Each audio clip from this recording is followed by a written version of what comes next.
Assalamualaikum warahmatullahi wabarakatuh. Perkenalkan, nama saya Firdiani Sardianti, NIM 1804040040002 kelas 2018A. Di sini saya akan mempresentasikan review jurnal yang saya kerjakan yang berjudul Indonesian Archipelagic Sea Lands oleh Hasim Jalal tahun 2009. Indonesia adalah negara kepulauan terbesar setelah Amerika Serikat. Pasca kemerdekaan, Indonesia mewarisi seluruh wilayah kepulauan yang ada di Indonesia, di mana sebelumnya wilayah tersebut dikuasai oleh Belanda. Indonesia mewarisi 3 mil dari perairan teritorial sesuai dengan hukum internasional. Karena Belanda tidak memiliki kedaulatan atas perairan di antara pulau-pulau, Indonesia tidak mendapatkan yurisdiksi atas perairan tersebut pada saat kepemilikannya. Pada tanggal 13 Desember 1957, Indonesia sepakat mengklaim dirinya sebagai negara kepulauan berdasarkan Deklarasi Juanda. Deklarasi ini kemudian diberlakukan melalui Undang-Undang Nomor 4 Tahun 1960 tentang Perairan Indonesia. Hasil akhir dari proses negosiasi yang melelahkan dan panjang adalah penerimaan prinsip negara kepulauan seperti yang diuraikan dalam UNCLOS pasal 46-54. Konvensi ini juga eksplisit menjamin hak kapal asing transit di perairan kepulauan. Konvensi ini menegaskan kembali hak semua kapal yang ada untuk dikenal sebagai jalur tidak bersalah melalui perairan teritorial negara lainnya. Jalur tidak bersalah didefinisikan secara rinci dalam konvensi ini, tetapi itu sama dengan hak untuk negara melewati teritorial suatu negara perairan, tidak melakukan apapun yang tidak berhubungan langsung dengan jalur itu. Negara kepulauan diharuskan untuk menghormati perjanjian yang ada dengan negara lain, mengizinkan pemeliharaan dan penggantian kabel bawah laut, mengakui hak penangkapan ikan tradisional dan lainnya yang sah sesuai dengan perjanjian bilateral antara negara pelagis dan negara tetangga yang bersangkutan. Proses penentuan alur laut kepulauan di Indonesia telah dilakukan dalam beberapa tahap yang melibatkan survei, pertemuan dinasti, dan konsultasi dengan negara-negara tetangga dan pihak lainnya yang berkepentingan, khususnya Australia, Amerika Serikat, dan Organisasi Hidrografi Nasional. Pengajuan Indonesia dipertimbangkan pada saat rapat Komite Keselamatan Maritim International Organization Maritime atau IMO pada tahun 1998, di mana IMO menerima sebutan parsial alur laut kepulauan Indonesia. Alur laut diadopsi pada pertemuan itu, terdiri dari 3 rute jalur laut kepulauan 1, 2, dan 3 berjalan di sepanjang poros utara sampai selatan. Pesawat asing di alur laut lintas kepulauan harus mengikuti aturan International Civil Aviation Organization atau ICAO untuk pesawat udara sipil kecuali di kasus force majeure atau kecelakaan. Kapal atau pesawat asing tidak boleh melakukan kegiatan yang bertentangan dengan peraturan dan standar nasional, seperti tidak boleh melakukan kegiatan penelitian ke lautan kecuali diberikan izin untuk melakukannya. Kapal penangkap ikan asing tidak boleh melakukan kegiatan penangkapan ikan. Kapal tidak boleh menyebabkan gangguan atau kerusakan pada alat bantu navigasi dan fasilitas lainnya, dan mungkin tidak mendekati lebih dari 500 meter ke instalasi minyak atau gas atau instalasi lain. Mereka juga dilarang mengeluarkan minyak, limbah berminyak, dan polutan lainnya ke dalam lingkungan laut. Pemerintah Indonesia juga telah mencatat bahwa beberapa negara pengguna mengklaim untuk menavigasi di perairan internasional ketika melewati perairan kepulauan Indonesia atau menggunakan alur laut kepulauan, meskipun secara hukum perairan kepulauan berada dalam kedaulatan negara pantai dan hak lintas alur laut kepulauan tidak memengaruhi status itu. UNCLOS pasal 49 ayat 4.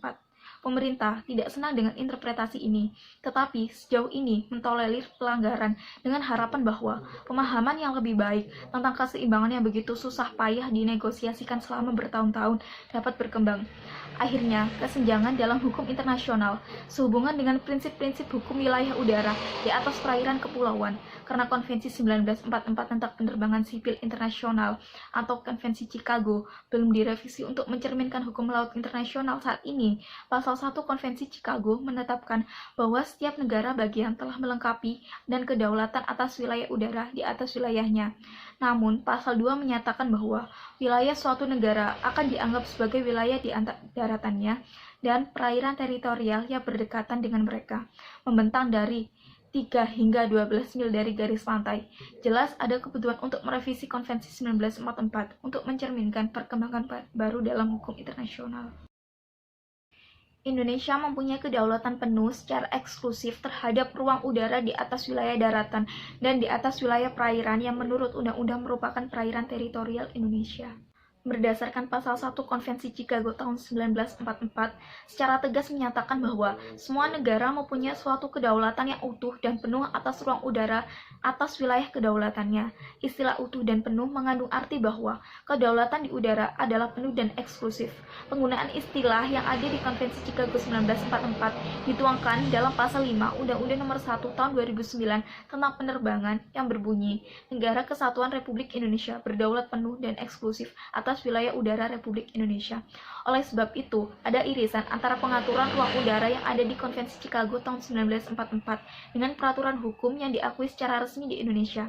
Saya setuju dengan adanya revisi terhadap Konvensi Chicago 1944 agar relevan dengan peraturan hukum yang ada di Indonesia. Namun ironisnya, meskipun telah diatur dengan sebuah konvensi internasional, masih kerap terjadi pelanggaran wilayah udara oleh pesawat udara negara lain. Selain itu, rezim hukum udara tidak mengenal adanya lintas damai.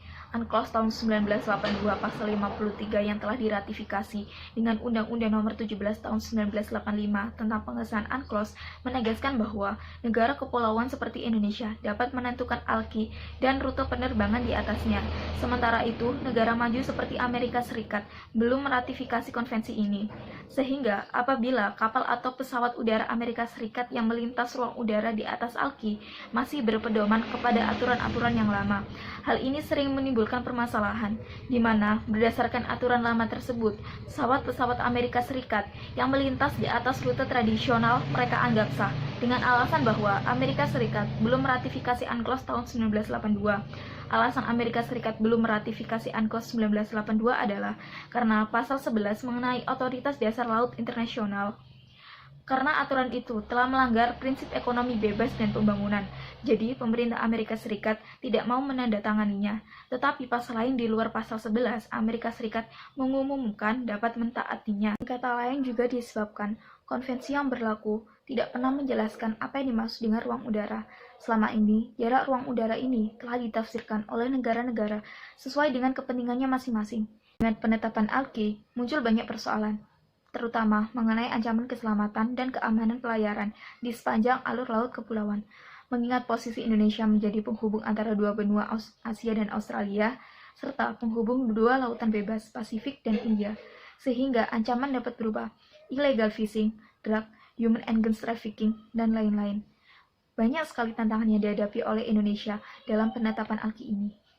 Dalam menjawab tantangan tersebut, saya setuju jika berbagai upaya semestinya dilakukan oleh pemerintah untuk membenahi regulasi-regulasi di bidang kelautan, meningkatkan teknik kelautan, politik kelautan, termasuk merancang dan menentukan ALKI untuk meminimalisir terjadinya pelanggaran yang dilakukan kapal asing, di mana seharusnya kapal asing hanya dibolehkan transit di perairan Indonesia, tidak untuk melakukan pelanggaran atau merusak perairan Indonesia.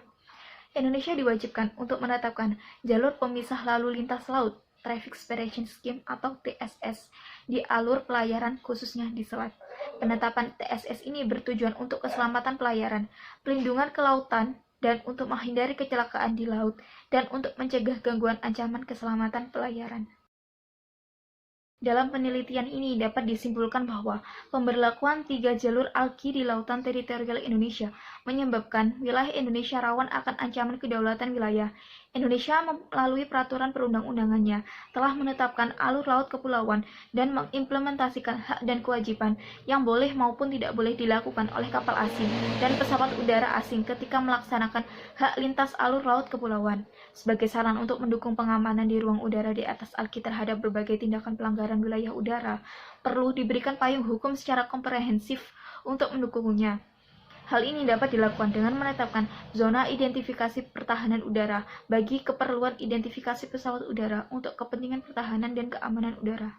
Kapal dan pesawat udara internasional wajib mematuhi jalur yang sudah ditetapkan dan memenuhi syarat-syarat yang ditentukan negara kepulauan agar setiap pengguna lintasan dapat berlayar dengan selamat sampai ke tempat tujuan.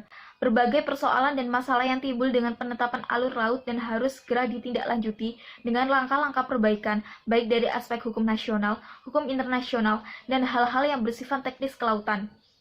Perlu diadakan perundingan dengan negara-negara di kawasan Asia Tenggara seperti Singapura, Malaysia, Filipina, dan negara-negara besar pengguna laut lainnya.